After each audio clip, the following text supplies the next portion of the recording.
Hello बच्चों, मैं आपकी सोशल साइंस के एजुकेटर निहारिका और आज हम पार्ट 2 लेके आए हैं फूड सिक्योरिटी इन इंडिया का। तो इस पार्ट के साथ ये चैप्टर हो जाएगा खत्म। बहुत सारे चैप्टर हमने फिनिश कर लिए ना, ऐसे धीरे धीरे करके हम पूरी एसएसटी निपटा लेंगे और फुल एसएसटी का सिलेबस कंप्लीट कर लेंगे और फिर हम फटाफट रिवीजन करेंगे और रॉक करेंगे, एकदम चिल करेंगे। ठीक है, तो हम स्टार्ट करते हैं। ओके, तो कंटेंट्स देखते हैं ना कि हमें क्या क्या पढ़ना है ना, क्या क्या हमें पढ़ना है। तो ये सारे कंटेंट्स हैं इस चैप्टर के, ये सारे कंटेंट्स हम कवर करने वाले हैं इस चैप्टर में। तो आधे कंटेंट्स मैंने आपको पार्ट 1 में पढ़ा दिए थे, उसके आगे के जो हैं हम इसमें कंटेंट कवर करने वाले। जिसने पार्ट 1 नहीं देखा है तो पार्ट 1 जाके देखिए, है ना। ओके, तो स्टार्ट करते हैं। ओके, तो हम कुछ इंपॉर्टेंट टर्म्स देखने वाले हैं, कुछ जरूरी शब्द, इंपॉर्टेंट टर्म्स देखने वाले हैं। क्या वर्ड्स हैं, उससे हमें क्या पता चलेगा कि एक्चुअली होता क्या। भाई बोल देते बफर स्टॉक क्या है, मिनिमम सपोर्ट प्राइस क्या है, पर कोई बताता नहीं है कि होता क्या, तो हम उसका मतलब समझेंगे। ठीक है, तो व्हाट इज बफर स्टॉक। सबसे पहले बफर स्टॉक देखते हैं। स्टॉक से मतलब क्या होता है, इकट्ठा कुछ बहुत सारे अमाउंट में स्टोर हो। स्टॉक कहते हैं ना कि हमने खाने का स्टॉक कर लिया, हमने चावल का स्टॉक कर लिया। तो स्टॉक से हम क्या समझ रहे हैं, स्टॉक से मतलब है बहुत बड़े अमाउंट में कुछ स्टोर करके रखा है, बड़े अमाउंट में स्टोर करके रखा है हमने। ठीक है, उसको हम क्या कहते हैं, स्टॉक कहते हैं। ओके, तो वो what is buffer stock. Buffer stock is the stock of food grains. Food grains का स्टॉक है। किसका स्टॉक है बेटा, फूड ग्रेन्स का स्टॉक है, जिसमें व्हीट और राइस जो है सबसे ज्यादा आते हैं। ओके, सो बफर स्टॉक क्या है, buffer stock is the stock of food grains, अनाज का, चावल और गेहूं का क्या स्टॉक करके रखना, which is procured by the government. Government procure करती है through food corporation of India. FCI से गवर्नमेंट ये व्हीट और चावल जो है वो प्रोक्योर करती है और उसका एक स्टॉक बना के रखती है, उसको हम कहते हैं बफर स्टॉक। क्या कहते हैं हम, बफर स्टॉक। ओके, तो ये हो गया हमारा पहला इंपॉर्टेंट टर्म। सेकंड क्या है, मिनिमम सपोर्ट प्राइस। क्या है, minimum support price, MSP. The food corporation of India purchases wheat and rice for the government from the farmers. अब क्या होता है, खेत में चावल और अनाज कौन, फार्मर्स उगा रहे हैं। ठीक है, तो अब गवर्नमेंट को भैया ये चावल और ये अनाज चाहिए, तो फार्मर्स से कौन खरीदता है, FCI, food corporation of India farmer से ये चावल और गेहूं खरीदती है। ठीक है, और इस एफसीआई से ही ये जो बफर स्टॉक के लिए गवर्नमेंट खरीद लेती है। ठीक है, तो एफसीआई जो है वो फार्मर से खरीदती है। ओके, तो एफसीआई परचेसेस, एफसीआई खरीदती है wheat and rice for the government from the farmers of surplus states at pre announced price. मतलब एक पहले से प्राइस अनाउंस कर दी जाती है कि हम इतने रुपए किलो चावल हम खरीदेंगे, मतलब 1 किलो चावल हम 35 रुपए में खरीदेंगे। तो वो जो प्राइस है वो पहले से अनाउंस कर दिया जाता है। तो अब चाहे जितना ज्यादा खेती हुई हो, कम खेती हुई हो, उतने अमाउंट में, उतनी प्राइस पे जो है एफसीआई खरीदती ही खरीदती है। तो वो जो pre fixed price, pre announced price रहता है, क्या होता है, प्री अनाउंस्ड प्राइस रहता है, जो भी सरप्लस प्रोड्यूस हुआ है उस पे उतने प्राइस में जो है एफसीआई खरीदेगी फॉर गवर्नमेंट। तो उस प्राइस को, ये जो प्री अनाउंस्ड प्राइस होता है ना, कि पहले से बोल दिया कि हम इस प्राइस पे इतना चावल या इतना गेहूं खरीदेंगे, तो वो जो प्राइस है उसको हम कहते हैं मिनिमम सपोर्ट प्राइस। और इससे ना उसको, किसको, फार्मर्स को बहुत हेल्प मिलती है ना, बहुत हेल्प उनको मिलती है। ठीक है, आगे इशू प्राइस क्या होता है भैया। अब this is the third term, issue price. The grains stored in buffer stocks are distributed in deficit areas and among the poor strata of society at a price lower than the market price known as issue price। कुछ नहीं है, ये जो grain हमने buffer stock देखा अभी, कि buffer stock वो स्टॉक है जो गवर्नमेंट है एफसीआई से खरीदती है और एक स्टॉक बना के रखती है। ठीक है, अब ये जो स्टॉक है, ये जो बफर स्टॉक्स होते हैं, ये डिस्ट्रीब्यूट किए जाते हैं कहाँ, डेफिसिट एरिया में, है ना, जहां पे खाना नहीं है, वहां उस एरिया में ये डिस्ट्रीब्यूट किए जाते हैं और पुअर्स को ये डिस्ट्रीब्यूट किए जाते हैं फ्री में नहीं बट एक प्राइस पे। कौन सा प्राइस? मार्केट प्राइस से कम होता है। ठीक है, मार्केट में मान लो 50 रुपए किलो अगर चावल बिक रहा है, ठीक है, तो इशू प्राइस मान लो 30 रुपए हो गया, तो मार्केट प्राइस से इशू प्राइस कम है ना। ठीक है, this is what, this is market price and this is what, this is issue price. तो इशू प्राइस क्या होता है? मार्केट प्राइस से कम होता है और उस पर्टिकुलर प्राइस पे ये जो बफर स्टॉक है ये डिस्ट्रीब्यूट किया जाता है डेफिसिट एरियाज में और पुअर सेक्शंस में, पुअर स्ट्रेटा ऑफ सोसाइटी में। तो उस प्राइस को हम कहते हैं which is lower than the market price, that is known as issue price. So the buffer stock which has been created is distributed among whom?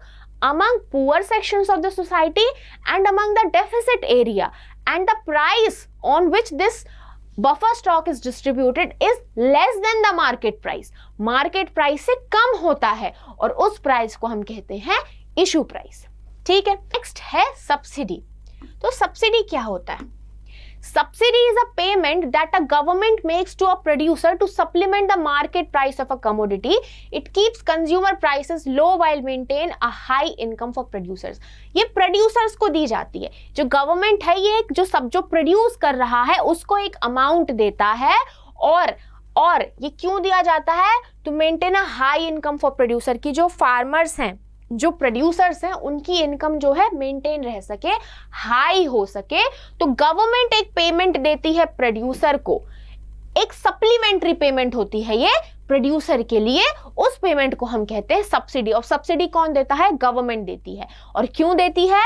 To maintain high income for the producers, इसलिए ये देती है। ठीक है, अब आता है rationing. तो राशनिंग क्या है? राशनिंग की अगर हम डेफिनेशन देखें तो it is controlled distribution of scarce resources, controlled distribution of scarce resources. मतलब जो रिसोर्सेस कम हैं, जो रिसोर्सेस की सप्लाई कम है और डिमांड ज्यादा है। क्या? सप्लाई कम है, हमारे पास चावल जो है वो कम है, वो क्या है? कम है, और उसकी डिमांड जो है वो ज्यादा है। ठीक है, अब डिमांड ज्यादा है तो ऐसे में क्या होगा? ऐसे में अगर सबको हमें चावल बांटना है तो हमें उसको कंट्रोल डिस्ट्रीब्यूशन करने पड़ेगा कि थोड़ा चावल सबको मिले। ऐसा ना हो कि एक ही इंसान को पूरा चावल मिल जाए और बाकी के इंसान भूखे रह जाएं। तो राशनिंग कब की गई थी? जब बंगाल में फेमाइन आया और ग्रीन रेवोल्यूशन के पहले जो शॉर्टेज हुई फूड की, तब जो है राशनिंग बहुत फेमस हुई। तब क्या हुआ? तब कंट्रोल डिस्ट्रीब्यूशन हुआ स्कैर्स रिसोर्सेस का, मतलब जिन रिसोर्सेस की कमी है, जो रिसोर्सेस हमारे पास कम है, उनको कंट्रोल करके डिस्ट्रीब्यूट किया गया ताकि वो सब तक पहुंच सके। तो राशनिंग कब? राशनिंग 1940s में हमें देखने को मिलती है, जब बंगाल फेमाइन आया और जब 1960s के पहले, ग्रीन रेवोल्यूशन के पहले 1960s में जब शॉर्टेज हुआ फूड का, तब हमें राशनिंग जो है देखने को मिलती है। और राशनिंग क्या होती है? Controlled distribution of scarce resources, मतलब जो रिसोर्स कम है, जिनकी सप्लाई कम है, उनको कंट्रोल करके डिस्ट्रीब्यूशन करना, उनका कंट्रोल्ड डिस्ट्रीब्यूशन करना ताकि वो सब तक पहुंच सके। ठीक है, नेक्स्ट अब हम बात करेंगे पब्लिक डिस्ट्रीब्यूशन सिस्टम के बारे में। What is PDS? तो public distribution system is a system of providing food grains from food corporation of India to the poor section of the society at subsidised rate. मतलब एक ऐसा system जहां पे food grains कहां तक पहुंचते हैं? पुअर सेक्शंस तक पहुंचते हैं। फूड ग्रेन्स, खाना जो है वो food corporation of India provide कर रहा है to poor section of society at subsidised rate, एक कम रेट पे, एक सब्सिडाइज्ड रेट पे, एक कम रेट पे जो एफसीआई है वो खाना, वो फूड ग्रेन्स जो है वो प्रोवाइड कर रहा है to poor section of society. तो एक ऐसा सिस्टम जिसमें जो एफसीआई है that is providing food grains to poor sections of society at a subsidised rate, that is public distribution system. Okay, ये प्रोग्राम लॉन्च हुआ था 1992 में और 1700 backward blocks in the country. ठीक है, 1700 बैकवर्ड ब्लॉक्स में ये प्रोग्राम लॉन्च किया गया था। कहाँ पे? 1992 में ये लॉन्च किया गया था। ये एक फूड सिक्योरिटी प्रोग्राम है ना, फूड को सिक्योर करने के लिए कि लोगों के पास खाना हो, फूड सिक्योरिटी को मेंटेन करने के लिए, उसको बनाने के लिए ये जो है प्रोग्राम लॉन्च किया गया था। For the implementation of this system the government of India launched many programmes.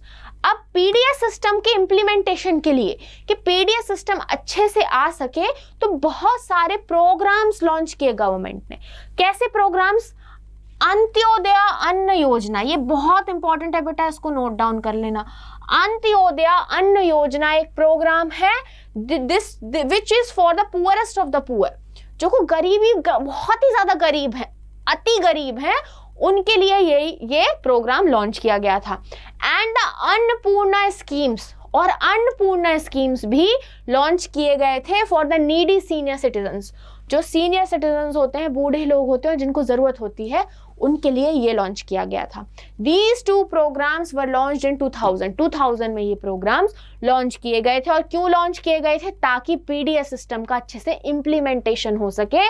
PDS system जो लॉन्च किया है उसको अच्छे से लागू किया जा सके, उसको अच्छे से सोसाइटी में लेके आया जा सके। Okay, next. To take the benefit of public distribution system, the government of India provided 3 type of ration card। ठीक है, अब पब्लिक डिस्ट्रीब्यूशन सिस्टम बना दिया भैया इंडिया ने, गवर्नमेंट ने बना दिया कि भैया हम अच्छा खासा सिस्टम लेके आ रहे हैं, आप लोग इसका फायदा उठाओ। जो गरीब है भैया, आप जाके सब्सिडाइज रेट पे, कम रेट पे आप फूड ग्रेन्स लो। सीनियर सिटीजन्स को भी बोला, पर कैसे होगा भाई, लोगों को नॉलेज ही नहीं है, कुछ नहीं पता कैसे क्या करना।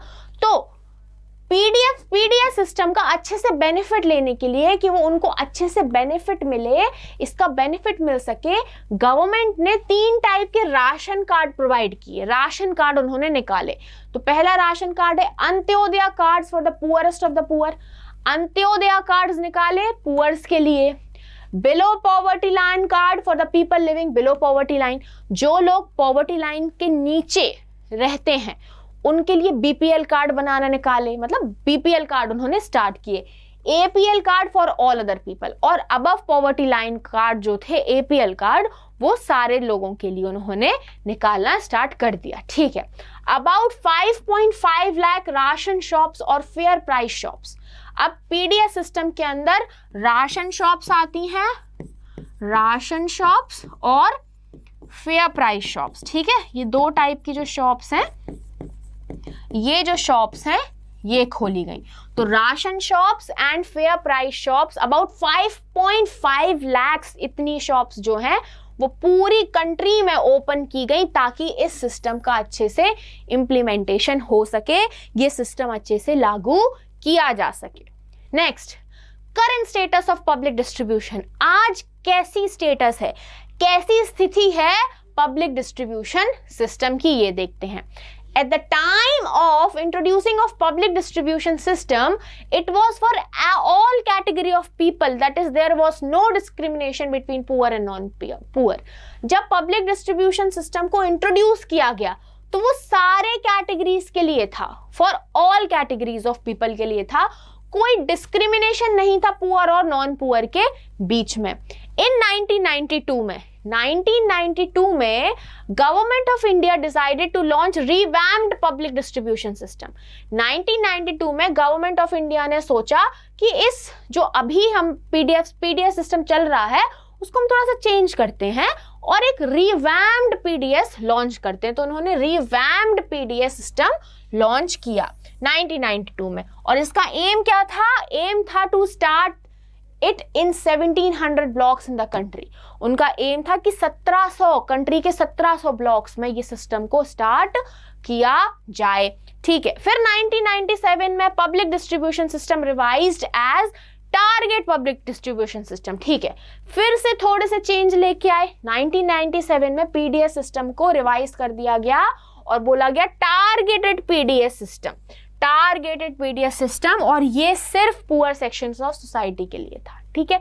तो पहले सबके लिए था, कोई पुअर नॉन पुअर में डिस्क्रिमिनेशन नहीं था।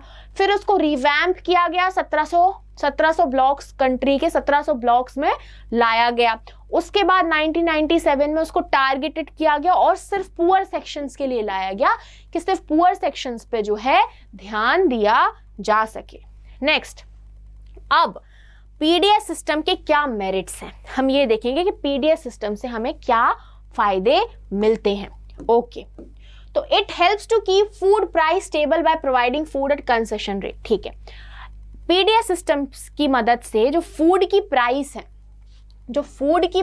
है वो स्टेबल होती है, ठीक है।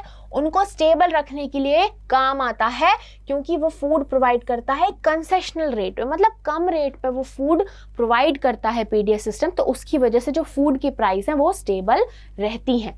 It helps to prevent large number of hunger and famine, hunger और भुखमरी से बचाता है। लोगों के पास खाने को नहीं है, तो अगर उनके पास थोड़ा सा भी पैसा है तो वो पीडीएस पे जाके वो खाना ले सकते हैं और वो अपनी भूख को मिटा सकते हैं। जो भूखमरी से लोग जो है मरेंगे नहीं, तो वो प्रिवेंट करता है large number of hunger and famine by the way of supplying food from surplus region to deficit ones, ठीक है। कैसे? सरप्लस रीजन से, जो जहां जिन रीजन में बहुत ज्यादा अनाज, बहुत ज्यादा चावल, बहुत ज्यादा ये पैदा हुए हैं, प्रोड्यूस हुए हैं, उन सरप्लस रीजन से खरीदती है गवर्नमेंट, एफसीआई खरीदती है उन फार्मर्स से, एफसीआई से गवर्नमेंट खरीदती है और बफर स्टॉक बनाती है। और बफर स्टॉक क्या है? डिस्ट्रीब्यूट होता है, जो बफर स्टॉक है वो डिस्ट्रीब्यूट होता है, ठीक है। तो सरप्लस रीजन से जहां पे ज्यादा था, सरप्लस रीजन जहां पे ज्यादा था वहां से गवर्नमेंट ने खरीदा, ठीक है, और डिस्ट्रीब्यूट कर रही है पुअर सेक्शन, डेफिसिट सेक्शंस में। तो जहां कम है, जो डेफिसिट रीजन्स हैं जहां पे कम है वहां पे डिस्ट्रीब्यूट कर रही है, ठीक है। तो क्या प्रिवेंट कर रही है? हंगर और फेमाइन प्रिवेंट कर रही है बाय सप्लाइंग फूड, फूड को सप्लाई करके from surplus region to deficit areas. इतना सा है इसमें, ठीक है। Public distribution system purchase food grains from food corporation of India and creates buffer stock, ठीक है। मैंने वही बोला ना, फार्मर्स जो हैं, फार्मर्स सबसे ऐसी साइकिल चलती है बेटा। फार्मर्स मैं यहां बताती हूं, फार्मर्स हैं, फार्मर्स से एफसीआई खरीदती है, ठीक है। FCI that is food corporation of India, food corporation of India, ठीक है, ये खरीदती है। और एफसीआई से गवर्नमेंट खरीदती है, ठीक है। अब गवर्नमेंट खरीदती है और क्या? बफर स्टॉक बना लेती है, ठीक है, एक बफर स्टॉक बना लेती है। मतलब यही है कि फार्मर से सीधा गवर्नमेंट ही खरीद रही, कह सकते हैं इजी लैंग्वेज में, ठीक है।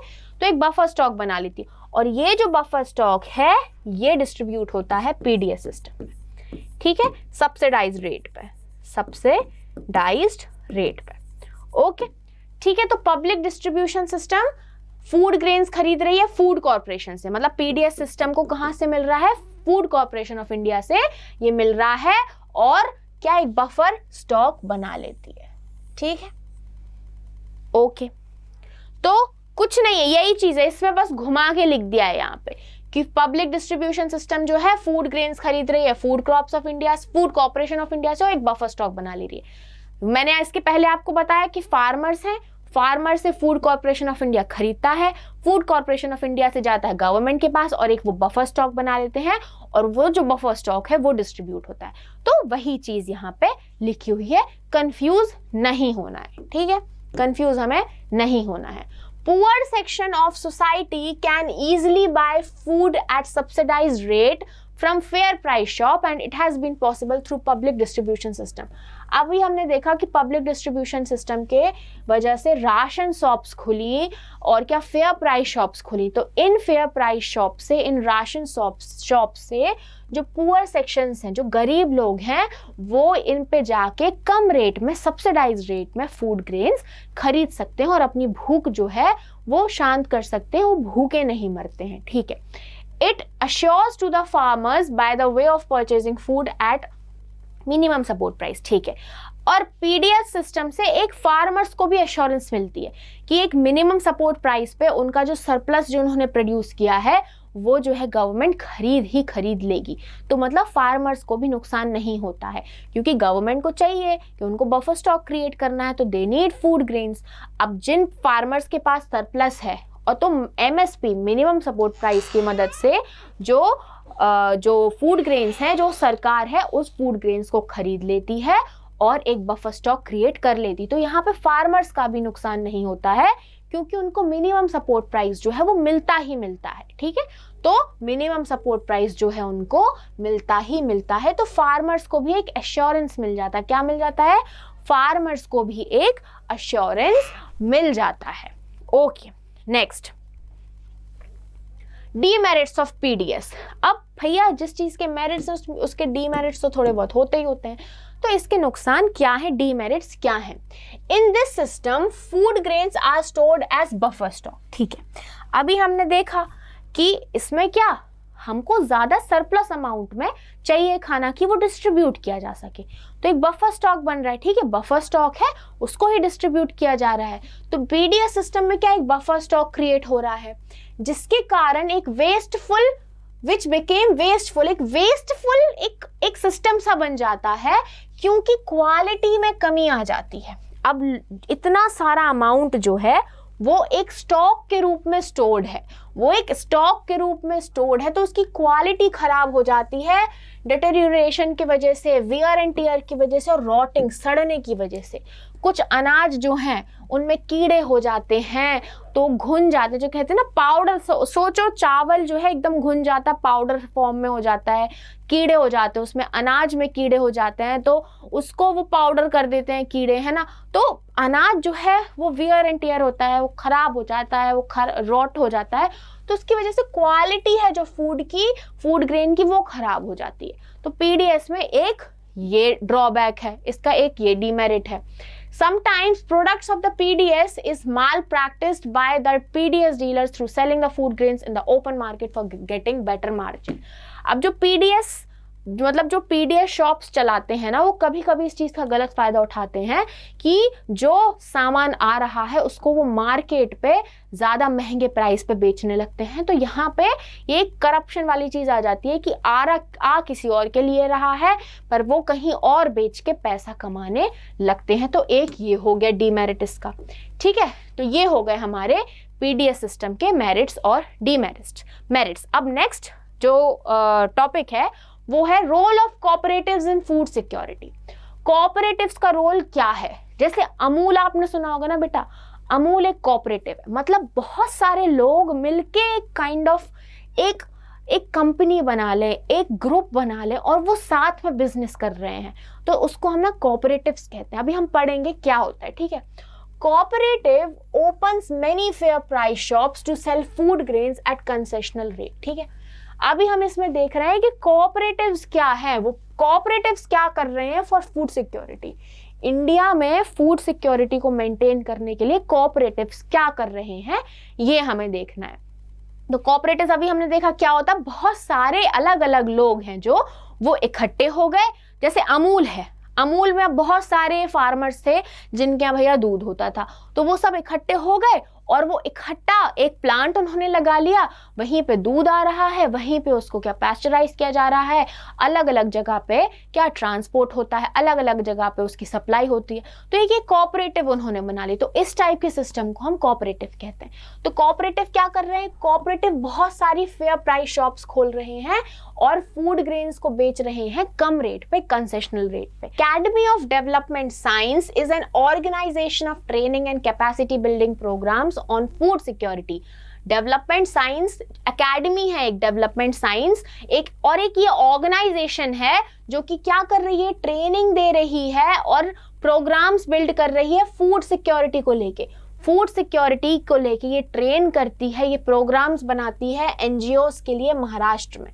ठीक है, तो एक ये इनिशिएटिव लिया गया है। It facilitates a network of NGO, एक नेटवर्क बनाती है एनजीओ का, ताकि एक बैंक क्रिएट कर सके हम ग्रेन्स का, मतलब ग्रेन का, अनाज का जो है एक बैंक बना सके। वो क्या करिए, ये एकेडमी एक ऑर्गेनाइजेशन है बेटा, ये क्या एक ऑर्गेनाइजेशन है, लोग हैं यहाँ पे, एक ऑर्गेनाइजेशन है और ये ऑर्गेनाइजेशन ट्रेन करती है प्रोग्राम्स बनाती है एनजीओस के लिए, एनजीओस को सिखाती है कि कैसे हम फूड सिक्योरिटी ला सकते हैं, कैसे जो प्रोग्राम्स इनको इम्प्लीमेंट कर सकते, तो पूरा ये प्रॉपर ट्रेन करती है एनजीओस को।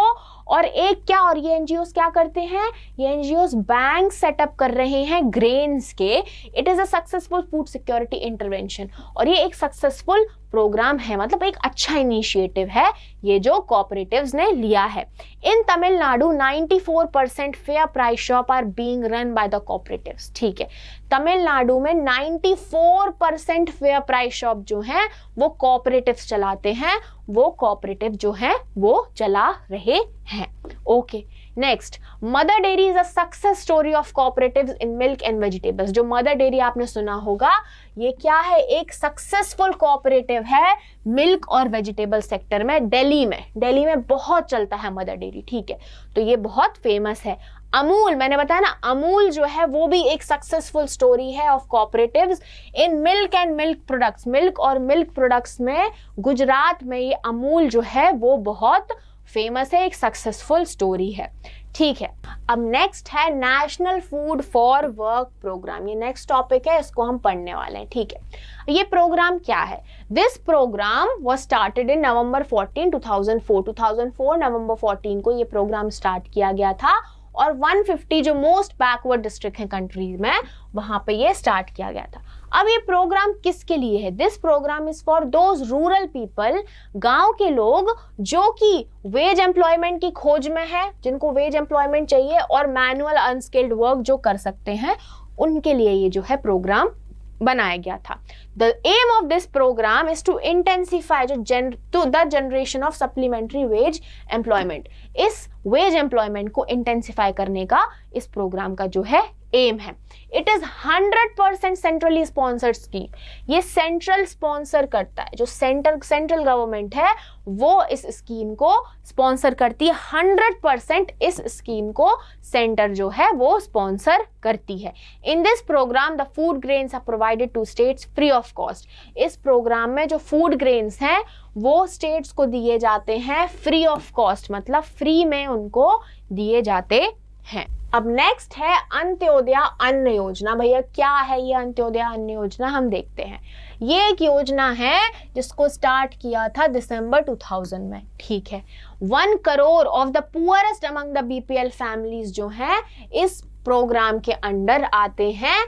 ठीक है, यहाँ पे कम्स अंडर आएगा, comes under PDS system in this programme. ठीक है, तो 1 करोड़ लोग जो है इस प्रोग्राम के अंदर, जो पुअरेस्ट अमंग द बीपीएल जो है इस प्रोग्राम के अंडर आते हैं। ठीक है, in this programme poorest people were identified through below poverty line survey.